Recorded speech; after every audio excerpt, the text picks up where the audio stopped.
সুপ্রিয় দর্শক মণ্ডলী, আসসালামু আলাইকুম। এইচআর মিডিয়া 24 এর পক্ষ থেকে হাফিজুর রহমান হাফিজ। নিশ্চয়ই আপনারা জানেন যে বাংলাদেশের 3টি জায়গাতে ডাব সবচেয়ে বেশি উৎপাদন হয় এবং রপ্তানি করার মতো হয়। সেটি হচ্ছে সাতক্ষীরা, নোয়াখালী, বরিশাল এবং বাগেরহাট, পিরোজপুরিতেও কিছু উৎপাদন হয়।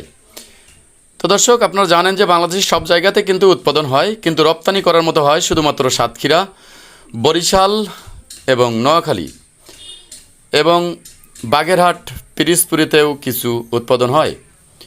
তো আমরা আছি এই মুহূর্তে সাতক্ষীরা জেলার নলতা শরীফ পেট্রোল পাম্পের সামনে, হাফিজ ট্রান্সপোর্টের সামনে। তো আজকের এই ডাবগুলো কিনছেন একজন ভাই, কুষ্টিয়ার ভাই। লোড হয়ে কুষ্টিয়া চলে যাবে, আপনার সাথে থাকবেন, বিস্তারিত। ড্রাইভার সাহেব, আসসালামু আলাইকুম। ওয়ালাইকুম আসসালাম। এই ডাবগুলো কোথায় নিয়ে যাবেন?